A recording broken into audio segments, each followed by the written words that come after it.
If you watch the news during a presidential election, you'll hear a lot of this. What do the national polls look like? Hillary Clinton's nationally, Joe Biden is currently ahead. But these national polls don't actually tell you who's going to win. Throw the national polls out the window. They don't matter at all. What matters are those swing states. Ah, yes, the swing states. Most democracies around the world elect their head of state with a popular vote, so whoever gets the most votes wins. But in America, we do it a little differently.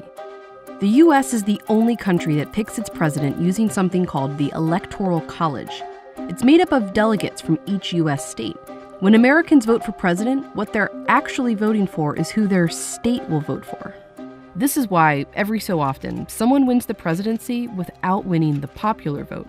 That's happened twice in just the past 20 years.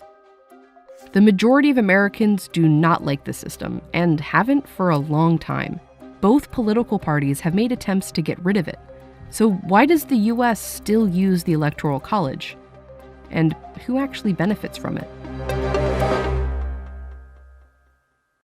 The Electoral College is based on how people are represented in Congress, where each state has a number of representatives based on its population, and every state also gets 2 senators.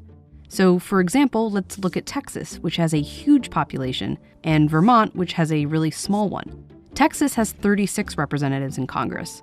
Vermont only gets 1. Representatives in both states each represent roughly the same number of people. In the Electoral College, a state gets the same number of delegates as their congressional representatives, plus 2 for each senator. So Texas has 38 electoral votes, Vermont has 3. But this combination makes the number of people each delegate represents way different between states. In Texas, 1 electoral delegate represents 3 times the amount of people as 1 in Vermont. And that makes each individual person's vote in Vermont a lot more influential. The Electoral College creates discrepancies like this all over the country. A voter in Wyoming is worth 3.5 times as much as a voter in California. And the winner of the presidential election is the candidate who gets 270 or more of these Electoral College votes. These are the results of the 2016 election by state. You're probably more familiar with this version of it, a map of red states and blue states. But this chart tells a different story. You can see that no state is actually all red or all blue. But almost every state awards its electoral votes the same way. The candidate who gets the most votes in a state gets all its electoral votes. If they win the state by 1%, they win 100% of the electoral votes. In 2016, more than 4 million people voted for Donald Trump in California. In fact, more people voted for him there than in any other state except for 2. But it didn't matter. Hillary Clinton got more votes there, so she got all 55 of its electoral votes. Clinton never even campaigned in California. Polling showed she'd easily win the state. Trump only visited Texas once. He knew he'd basically had that state's electoral votes locked. But they both visited Florida 35 or more times. That's because Florida is usually a swing state. Polls show that the vote there could swing to one party or another nearly every election. Trump only won it in 2016 by 100,000 votes, out of more than 9 million. Swing states have changed over time thanks to shifting demographics and political views, and it's states like these where presidential candidates spend most of their time campaigning. It also means these states have way more influence over the election than these ones. A study found that voters in Michigan had 51 times the amount of influence on the 2016 election as someone from a state like Utah. Voters in states like California or Missouri mattered very little. Swing states are where the election actually takes place. They get the attention and the influence, and they only exist because of the Electoral College. It doesn't seem very fair, but the Electoral College has always shifted power away from some people and towards others. It was how it was designed. Back when there were just a few states, not 50, they had to get all the states to agree on the Constitution. One problem. The northern states, which were largely anti-slavery, wanted only free people to count in the population towards electoral votes, which they had more of. The pro-slavery southern states were worried that they would be constantly outvoted and wanted enslaved people to count in determining the population. As a compromise, they settled on something called the 3/5 Clause. It established that an enslaved person would only count as 3/5 of a person.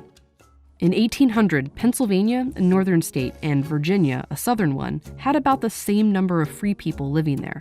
But Virginia was also home to hundreds of thousands of enslaved people who had no freedom, let alone a vote, and ended up with more votes in the Electoral College than Pennsylvania. That year, those extra electoral votes gave the candidate from Virginia just enough to win. Even after the U.S. finally abolished slavery and eventually gave Black Americans the right to vote, white Southern leaders found ways to keep them from voting, like with discriminating laws like poll taxes and acts of violence. This meant they continued to have overrepresentation in the Electoral College on behalf of a large population that couldn't vote. The first time Congress attempted to replace the Electoral College with a simple popular vote was back in 1816. But senators from southern states blocked it, saying it would be deeply injurious to them. In 1969, Congress came even closer. Replacing the Electoral College had support in both parties, and even passed the House, but it was blocked again by southern senators. A senator from Alabama wrote, "The Electoral College is one of the South's few remaining political safeguards. Let's keep it. Why change a system that historically had, and still was, benefiting white Southerners?" Today, the states that the Electoral College benefits have changed, but it's still making some voters more powerful than others. If we look at the states with a lot of electoral votes for not a lot of people, and the states with a little electoral votes for a lot of people, these states are a lot wider and less diverse than the rest of America. And many of these states are Republican strongholds. These tend to vote Democratic. That's one reason the two most recent Republican presidents have won the Electoral College without winning the popular vote. And since it's currently Democrats that are primarily disadvantaged by the Electoral College, they're the ones leading the charge to replace it with a popular vote. Get rid of the Electoral College and everybody. But as politics have changed, the people most critical of the Electoral College have too. In the 1948 presidential election, New York ended up being the major swing state. A congressman from Texas said, "I have no objection to the Negro in Harlem voting, but I do resent the fact that his vote is worth 100 times as much as the vote of a white man in Texas." Swing states change. What doesn't is that the Electoral College gives certain people more power to pick the president. And its biggest defenders have always been those who benefit the most from it.